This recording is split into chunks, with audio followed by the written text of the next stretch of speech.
Fox. It's your turn to be it, Joey. It is not. It is, too. You were the first one caught. Oh, all right. 1, 2. How long do you think Mr. Chris will be in Logan? No, I don't know. Just long enough to line up some beef. Probably the better part of a week. Hello, Mr. Flint. Hello, Laurie. Charlie, hide me, please. We're playing hide and seek, and tell me a good place, please. Well, let me see now. I could hide you in my hat if I had my hat. No, you're a mite too big for that. Or I could put you in my hip pocket. No, that won't do either. Now, let me see. Hurry, please. Hurry, Charlie. I got it. I got it, Laurie. I got it. Flint! Now, darling, you just stay in there and keep your head down, and nobody will find you in a million years. But I don't want to hide that long, Charlie.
It's all right. You just take it easy.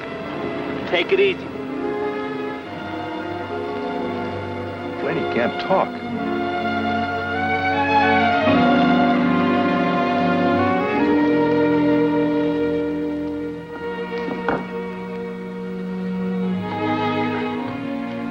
Charlie, why don't we let Billy have a few minutes with his dad alone?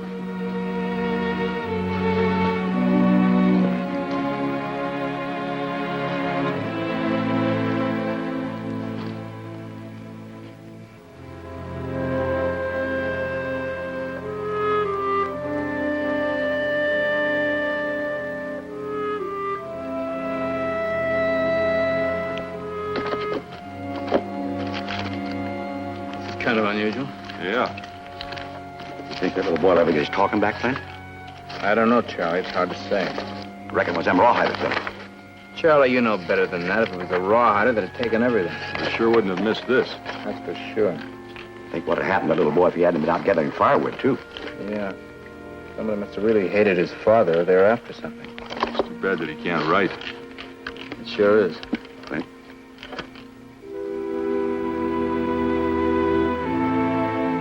You look after this for him and get on back to the train. I'll get the boy.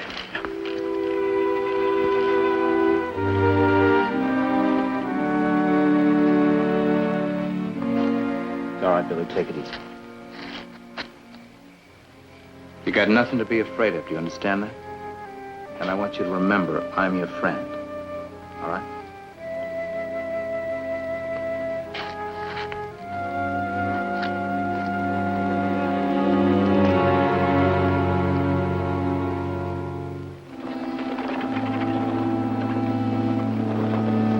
See anything? Like what? All wagons look alike to me.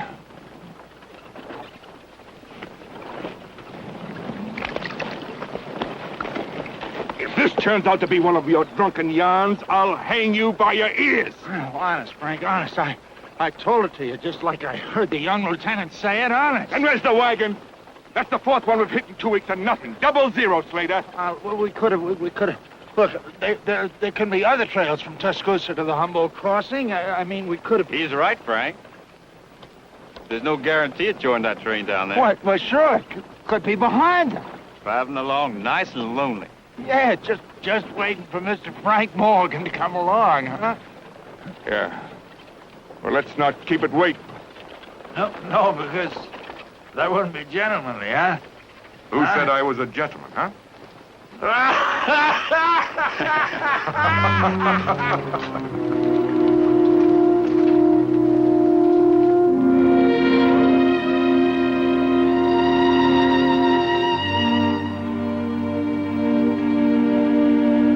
Thanks, Joe.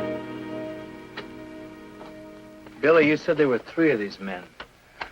Do you remember anything else? I mean, did you see their faces? Do you think you could recognize them if you saw them again?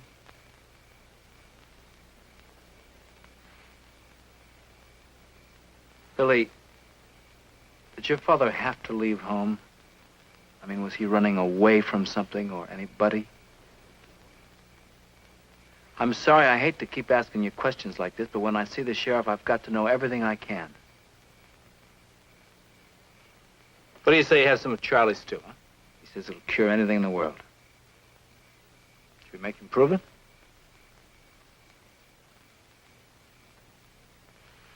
Well, change your mind, Billy. I'll have him keep it warm. All right?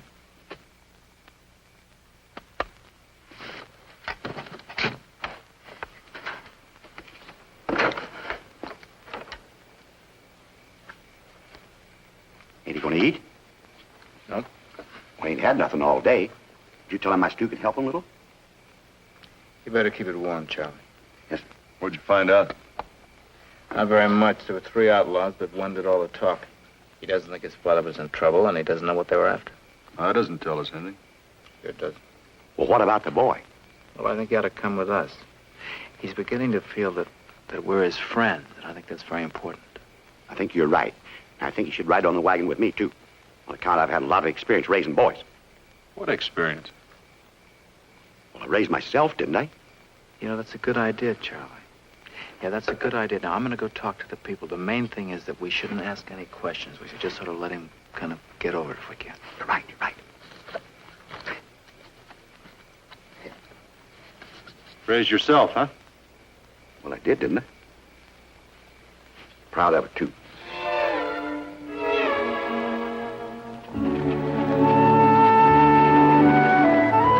Oh, sir, Billy, you've never seen so many Indians in your life. There was Indians to the right of us, to the left. There was all around us. Old Hawk sent me out there, and finally I just raised up a gun. Bang!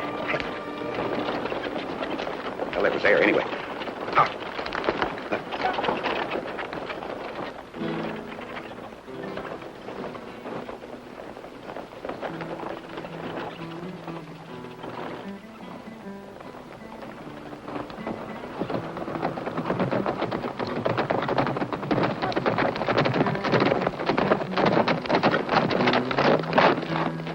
You see what I see? Yeah, but I don't believe it. Maybe he's lost.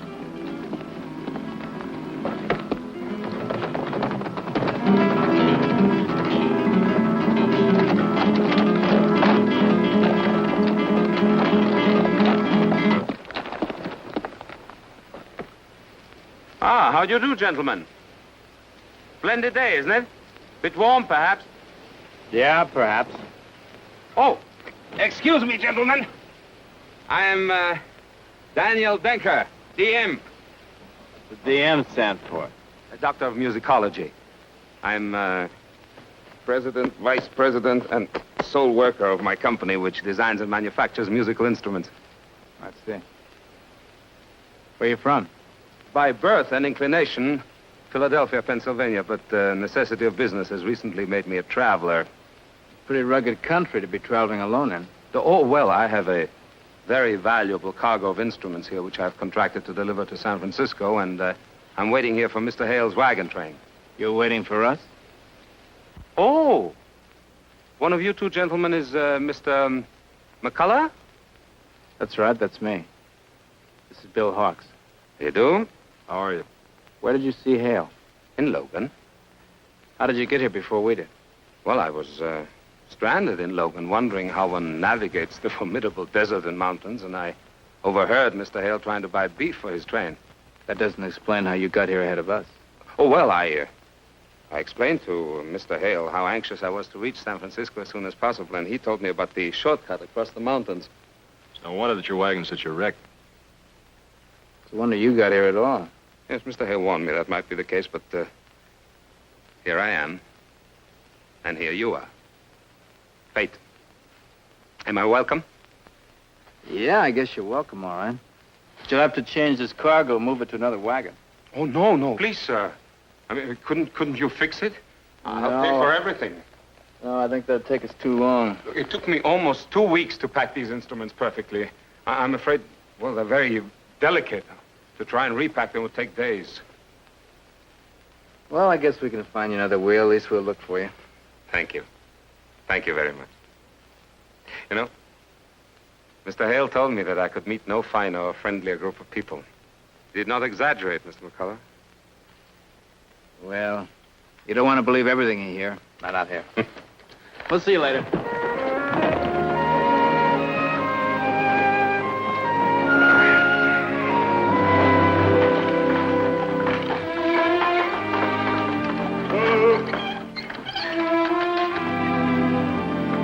Stay on the line, Doctor. Folks, this is Dr. Daniel Denker. These are some of the people you'll be traveling with, Doctor. Ladies and gentlemen, I'm extremely honored to meet you. Oh, I know I look a bit strange to you, but after a few days when we have traveled together, perhaps you will consider me a friend. And among friends, of course, there can be no strangeness. Well. One pretty girl is good, but 2 pretty girls, that's unbelievable. Now, if I tell you my name, will you tell me yours? You're Dr. Denker, and I won't take any medicine. Oh, but you won't have to. You see, I'm a doctor of music. Music gets sick? Only when I play it. Well, how do you do? And just in time for some candy. Candy? What kind? What kind? Let me see.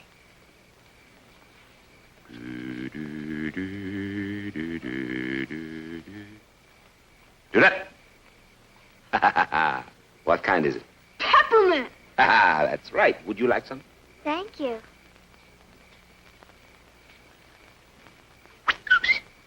Gee, how about me, sir? Thank you. You, of course. You, and for you, and even for you. Now, watch. Closely. Nothing. And nothing. Right? But. Flugel, woogle, wargily, woo. And out comes...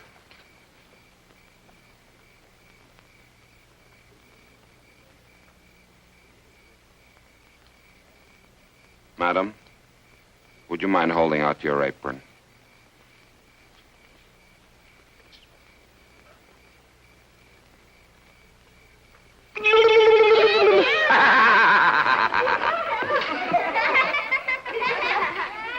You're funny. Mommy says my daddy used to be funny and laugh. He used to make us laugh. Shut your mouth, Laurie. Well, now, daddies can't be funny all the time, you know. They have to worry about their pretty little girls.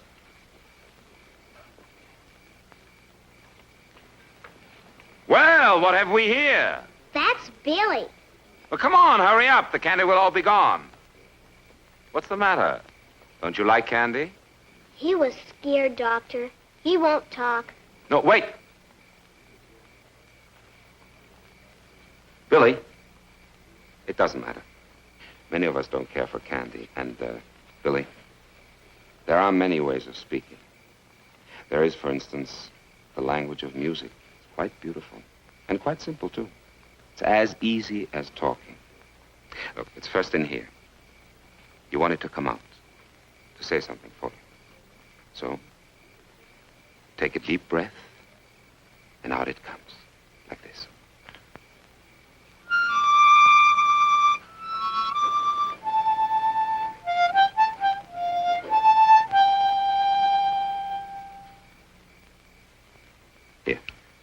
You try.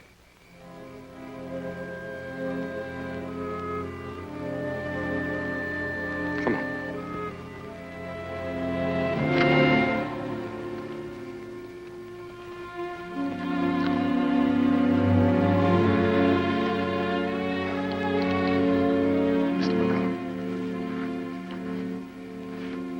What could do a thing like this? We're not sure, Doctor. We think that he saw his father die. Die? Saw his father murdered, you mean?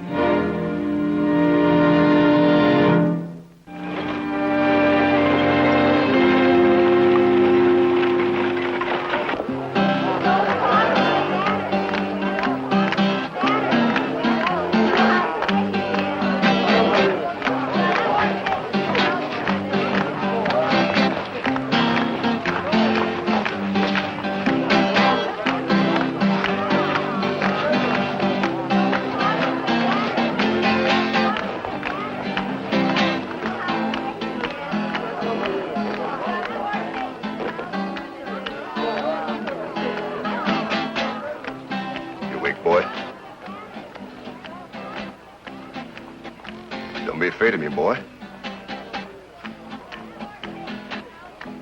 Listen to them laughing and dancing out there like there ain't no suffering in the world. We know it different, don't we, boy? You want to talk again, don't you?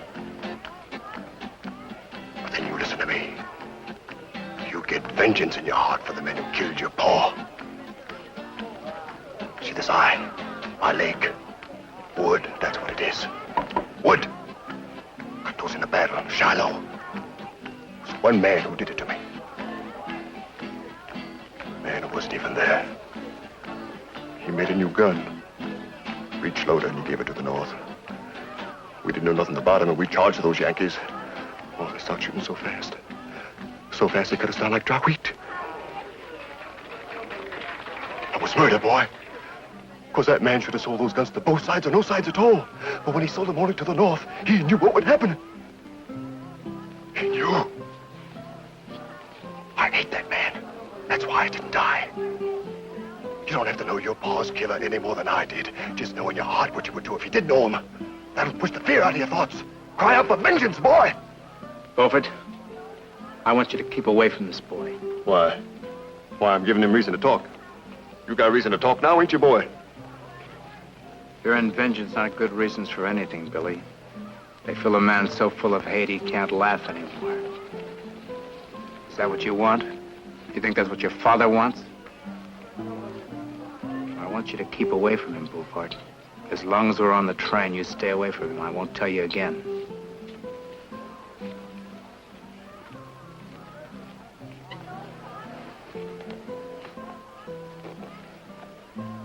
You remember what I said, Billy?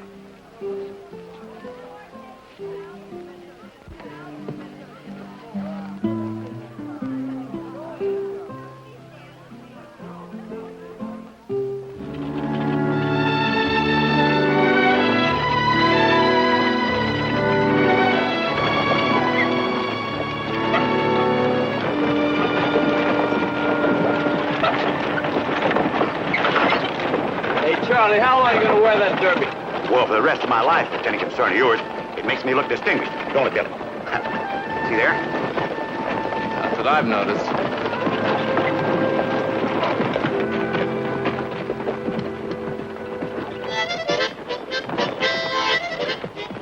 Oh, good day, Mr. McCullough. Good day, Mr. McCullough. Howdy. Pretty crowded up there, isn't it? Well, there's always room for Billy if he changes his mind. I wish you would. Keep trying. Play some more, Uncle Daniel, please.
any good, but I'll say it again.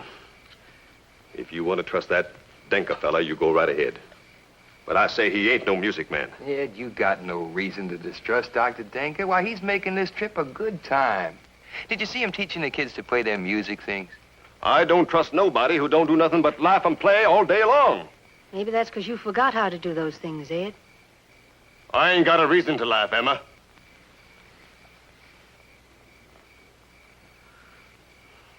Now, you listen to me. He's been here 4 days now, and every day wearing different clothes. Why, them mules, the finest mules I've ever seen. They cost a lot of money, George. Musicians don't make a lot of money. Why, every fiddler in my town was always looking to borrow. Dr. Denker ain't like a fiddler, Ed. All right, all right. But ever since he got here, my leg's been pounding something awful. And my leg ain't never been wrong yet.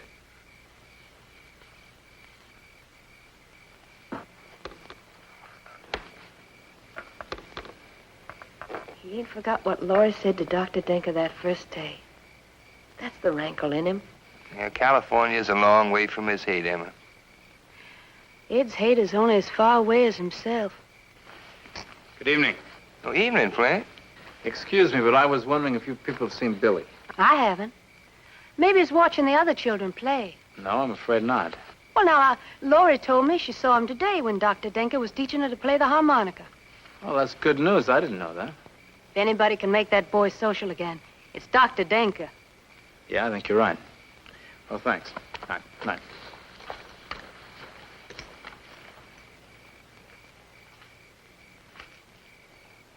Good evening, Master Latham. No, Billy, please, wait. I must ask you a favor. You see, I have a very difficult decision to make. And since you've been watching our little orchestra practice every day, I thought you would be the best person to help me. You see, I have to decide whether Joey should play the harmonica or the cymbal. Well, he doesn't play either one too well, but he is a little better on the cymbal. Well, harmonica is a difficult instrument. Not just anybody can play it. Anyway, what should I do about Joey? Let him play the harmonica or the cymbal? Harmonica or cymbal?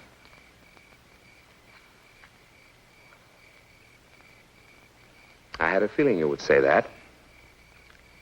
It hurts your ears when he plays the harmonica. Well, I don't want to take up your time. I know you like to be alone, but if I could get somebody to play the harmonica, to learn to play it, then I would feel a little easier in my mind about Joey playing the cymbal.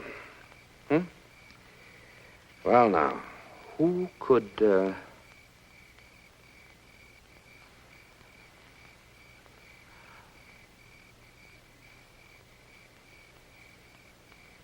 Perhaps it's too much to ask. I'll ask anyway. Billy, could you learn to play the harmonica?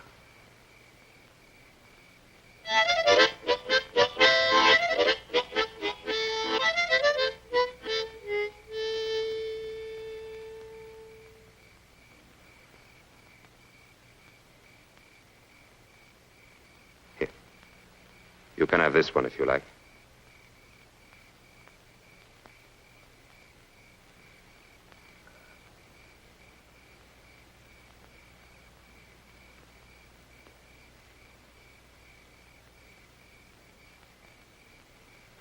I know it's difficult.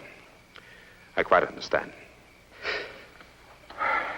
Well, I mustn't take any more of your time. You have been very kind and very helpful. Thank you. Good night.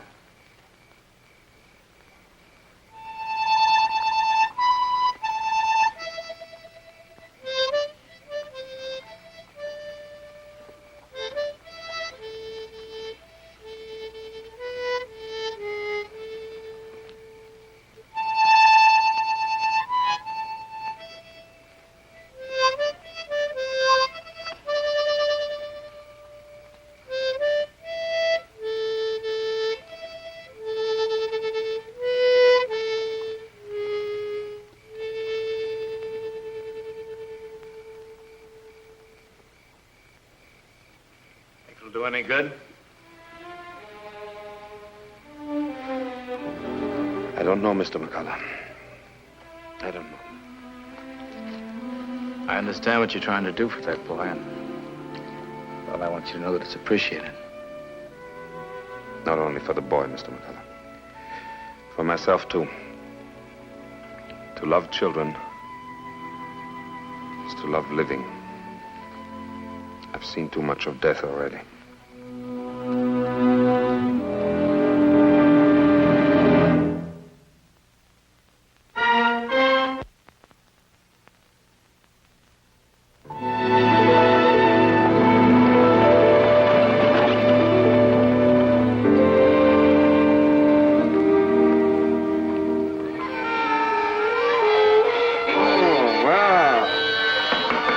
Philharmonic Orchestra is assembled, I see. Yeah, but I want to play all by myself this time. What, a soloist already, Well, we shall see. At the moment, we'll all play together, please. Ladies and gentlemen, be seated. We shall now play Beethoven's 10th Symphony. Ready?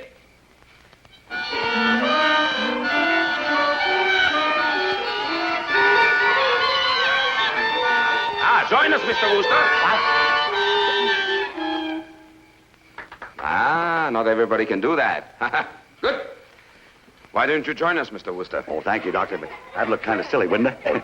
The Bible says, be ye as little children, doesn't it? My gosh, it does, don't it? You won't believe this, Doctor, but I play a real good triangle, you know. Oh, I believe it, Mr. Wooster. One time my folks talked about me taking up triangle playing for a living. Oh, is that a fact? Yes, sir. Now then. Triangle. Well, I'll be. Thank you, Doctor. You'll never regret this. Sorry. Yeah. Excuse me, son. Can you really play that good? Well, I was the best triangle player in my hometown. Ladies and gentlemen, we're here to practice, not to talk. Yes, sir. Now then, a symphonic orchestra depends on precision. Mr. Wooster. Yes, sir. You will wait for my cue. Oh, yes. Ready? And.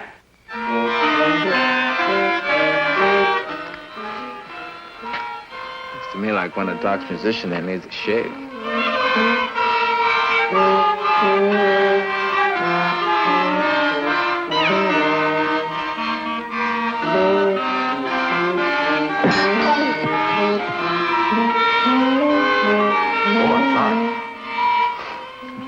You know, Flint, Chris would give a month's pay to see this. Hey, look. Dr. Denker, Billy. Shh. Play, don't talk.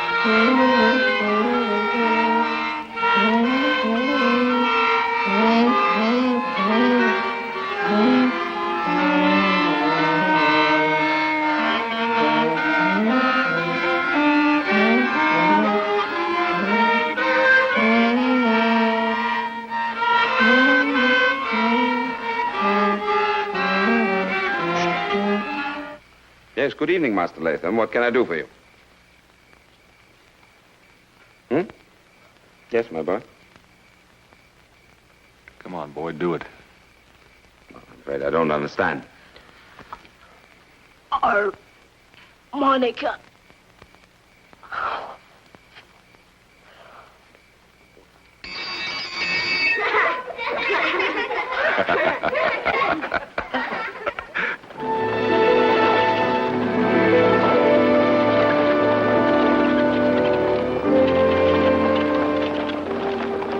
What's the matter with you? Nothing. Well, where's Billy? Where he's been for the last 2 days. Ever since he started talking again, he don't see fit to ride with me no more. And that's the way I like it, too.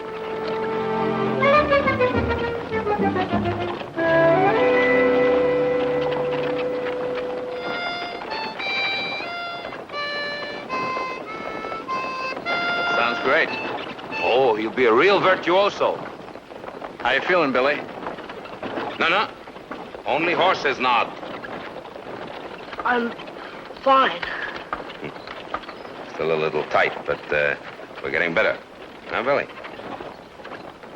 Better all the time. Come on. Scales.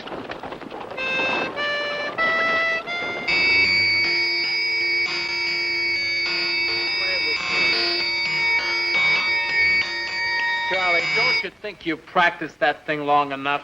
Too long, if you ask me. Well, nobody asked you. The doctor says you can't practice enough. Practice makes perfect, and that's what I'm going to be. Why, you can't cook with a triangle. Yeah, and maybe I'm not going to cook too long for you two ingrates. How do you like that? Charlie, you wouldn't do a thing like that to us, would you? You think you're smart, don't you? Well, the doctor tells me that I have a hidden talent. I knew it all the time myself, too. That's right. Your talent is so deeply hidden you can't even find it. Well, he don't think that way. He told me before we get to San Francisco I'll be playing something else, too. Like what? I don't know, but I was thinking about a piano. And I don't mean one of them honky-tonk pianos you play in a saloon either.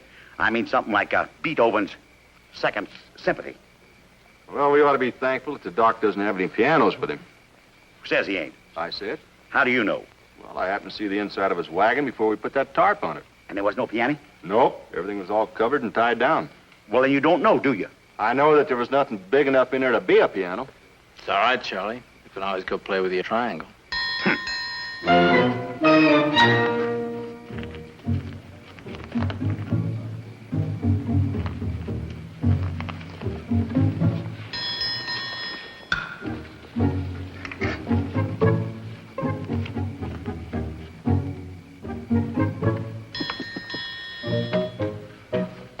Folks don't know everything. They could be all sizes of pianos, you know.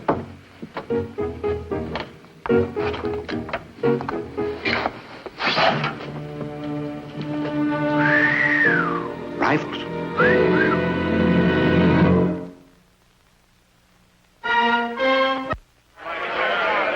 right, you people, we've got a lot to find out, so I wish you'd be quiet and listen. Hawks, take care of Mr. Beaufort's rifle. Dr. Denker, you're authorized to carry 10 cases of rifles. Why hide it? Because maybe he's carrying 20 cases of rifles in that wagon. He can't be trusted. Can anybody else see that but me? Beaufort, will you keep your personal feelings out of this? You search that wagon, I say. Please, Mr. McCullough. There are only 10 cases, believe me. You ask for a reason why I'm hiding the rifles? That's right. Mr. Beaufort. And people like him, that's a reason. I never wanted to be a maker of rifles. I just wanted to be a musician. Make people laugh, make them sing. I wanted to make them die. But the Denkers were never musicians, makers of machines, of guns, yes. Instead of a toy, a Denker child gets a tool. And all of a sudden, he's no longer a child. So you crossed the country in a wagon loaded with rifles. That rifle helps protect you and your family. It helps keep off intruders, outlaws. It helps bring these trains across the plains. It gets you food. I am proud of that gun. I'm only desperately sorry it had to be used for war. I hate war. I don't want people to die. I want them to live. I never wanted to be Denker of the Eastern Rifle Company. Just Denker, doctor of music. That's why I sold the company. Then you're no longer in control of it? Yes, when my father died 2 months ago, it became my decision. Well, when you feel as strongly as you feel, then why are you carrying the rifles? I'm sorry. I'm not at liberty to disclose that. He's hiding something. Can anybody but me see that he's hiding something? All right, Beaufort. I'm sorry, Doctor. We'll have to check the wagon. Very well. There is something else in the wagon. I told you. I knew he couldn't be trusted. Beaufort, will you keep your mouth shut? Please, you must understand. Sure, we understand. We understand you're a sneaking Yankee liar. Please, everybody! I am carrying something new. Something which cannot be entrusted to anyone. Something which in the right hands can be a wonderful thing, but in the wrong hands, well, be just horrible. The firm was contracted for a shipment by the Army in San Francisco. There's nobody with enough technical knowledge to carry the stuff. We thought that the secret was well guarded, but I received word in Santa Fe that it had leaked out. See, Mr. McCullough, that was the reason why I was so desperate to join a wagon train. But what is it you're carrying? Dynamite. Dynamite? Dynamite! The most powerful explosive in the world! Explosives! Bill, No. It is quite harmless. The special caps and fuses which have to be attached by an expert before it can explode at all. Have you any idea who found out what it was you were carrying? No. The men who killed my father were looking for something. They killed my father looking for your dynamite. Billy. That's right, Billy. That's right, Billy. He killed your pa. He killed your pa. Don't say such a thing. Do not say that to that boy, you vengeful man. You would put hate in that boy's heart. For your dynamite! Billy!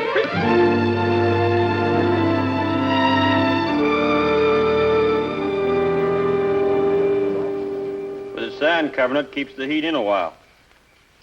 This one's still a mite warm at the bottom. I'd say it was burning just this noon. Then the train can't be more than 10, 12 miles ahead of us. 15, maybe. No more than that. Well, I hope we can cook up some coffee. I'm about dead. You'll be dead, all right, if we don't find that wagon. Glad you see who it is. Come on.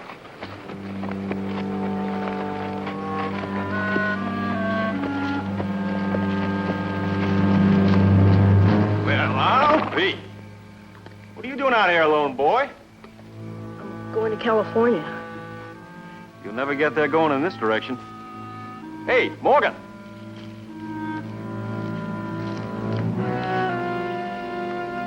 Where'd you come from, boy? Hey, you come from that wagon train? Come on, boy. Hey, a feisty little mite, ain't he, huh? You did it. You killed my pa. What did you do it for? We didn't have nothing. Dr. Denker, he's the one with the guns and the dynamite. Who's got it? What did you do it for? We didn't have nothing. Stop yelling. Why did you kill him? Your pa gets shot near Cray Springs. Well, your pa should have answered some questions like I want you to. You understand? Now, you'll be a good boy and we'll take you to California with us. I'll give you more money than you can earn in your whole life. How's that, huh? Is this, Denker with the train now? How do you know he's got the dynamite? He told us. Well, this calls for a drink.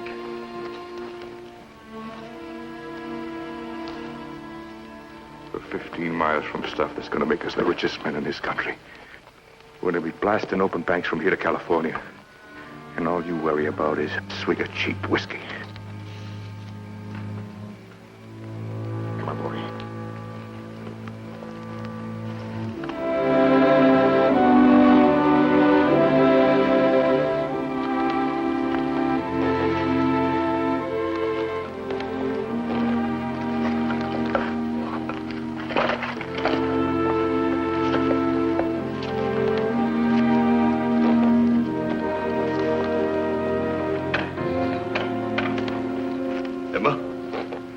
Emma, the boy's gone. Gone? Why, I don't understand it. You go get Mr. McCullough, quick. Lynn? Laurie, wake up. Was it still dark when you woke up? Uh-huh. But Billy was sleeping. I saw him. You sure of that? Took the horse, all right, Flint. We'll search for him. With a nose like mine, I'll smell him out in no time. We'll backtrack and catch up with you later. Fine. All right, you kids went back and see your mother, but if you think of anything else, you be sure and let me know, huh? Please, Mr. McCullough. I would like to do something. Ain't you satisfied with what you've done already? Take your guns and dynamite and get out. You'd better go, Dr. Denker. I hope you people are finished because I've heard enough of this talk. You sound like a bunch of executioners. He's the executioner. He's to blame for all this trouble. Mr. Beaufort, if your crop fails, do you blame the man who made the plow? Well, And if you prick your finger when you're sewing, do you blame the needle maker? Any evil that exists in a gun exists because of the man who uses it, not the man who made it. I hope that's enough of this talk. We've got a boy to find.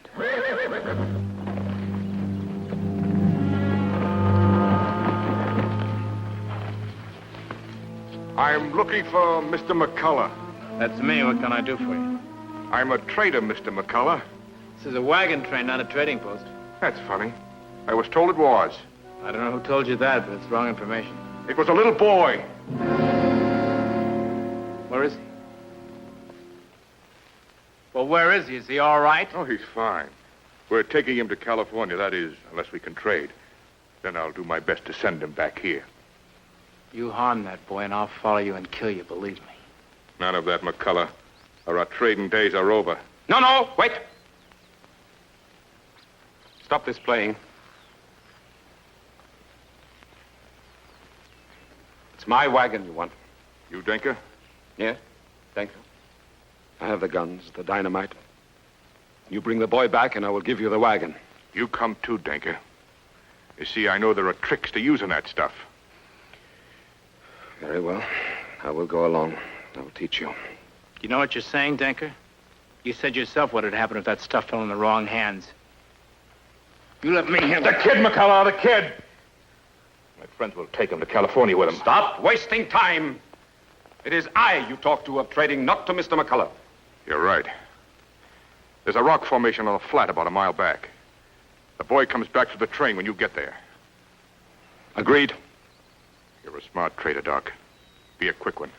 Giving him the dynamite doesn't guarantee you get Billy back. I said agreed. You can't bargain with scum like this. Now listen to me. Listen to what? There is no other way. I didn't make this situation. Ask them who's to blame for this danger. Is it their own bitterness? Their hatred? Is it the self-pity in their own hearts? No, it's Denker. So, it is Denker who has the dynamite, and it is Denker who decides. I have decided. You have a bargain, mister.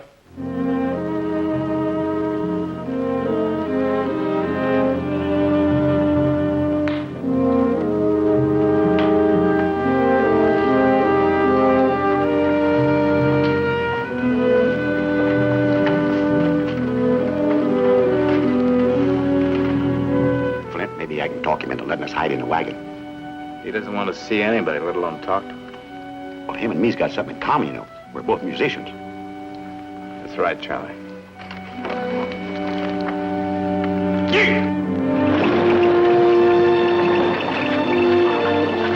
Let's try it our own way, Bill. As soon as he's out of sight, we'll go out behind that rock formation. The main thing we have to do is just come in behind him before we hit him. All right, let's go. Take it, Bill.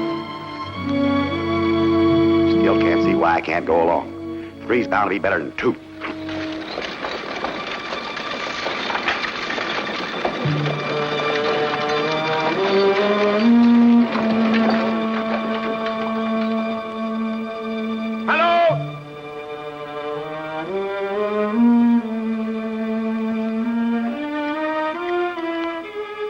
Hello! I also do not like to waste time, sir.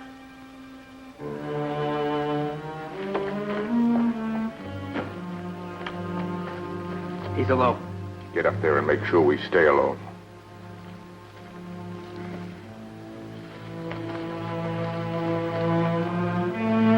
I told you I don't want to go back to the train. You do like I say, kid.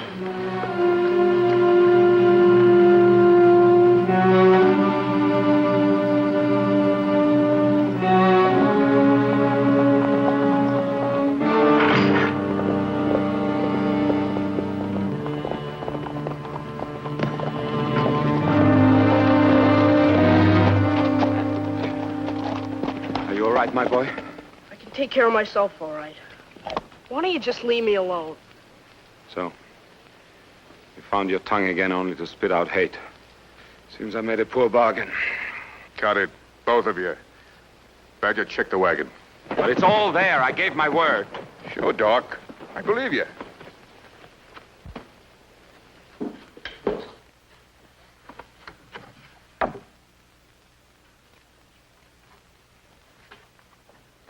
Three boxes, Frank.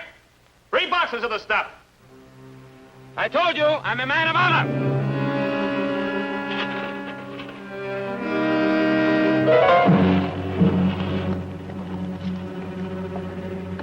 Now the boy must leave. I promised him he'd be back at the train in an hour. I'm not going back. I'm going to California with Mr. Morgan. Mr. Morgan?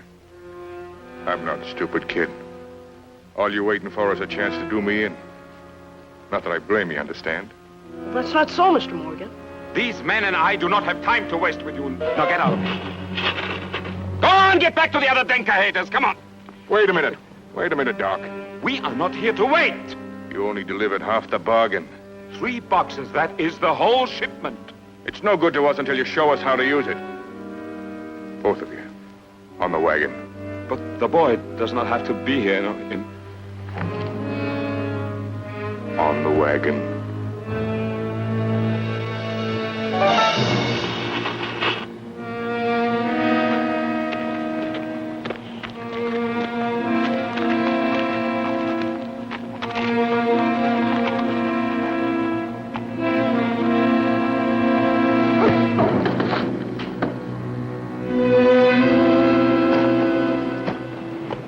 Billy, when I yell, you ride hard.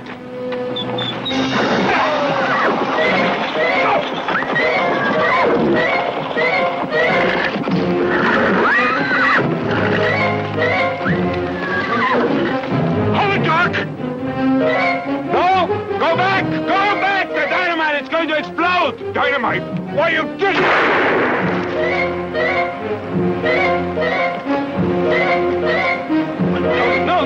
No, you take cover!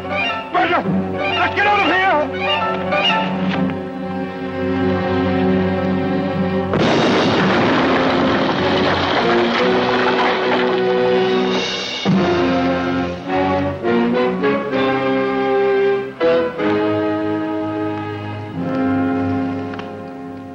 You 3 gentlemen should be very proud of yourselves. You know, trying to take advantage of a nice man like Dr. Denker. Huh. Well, you wanted to blow things up, and you did. So you ain't got no complaint coming. None whatsoever. Just try to get a bandaging job like this down in that jail at Tahoe's where you're going. You sure he ain't hurt bad, Mr. McCullough? No, not bad, but Billy won't be conducting this orchestra for a while. Maybe I could make him up some braw. That's a good idea if it's not too much trouble. Ain't no trouble at all. Come along, Emma.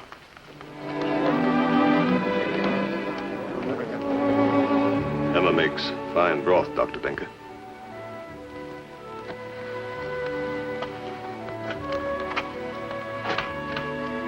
You know, I think I will teach Mr. Beaufort to play the concertina.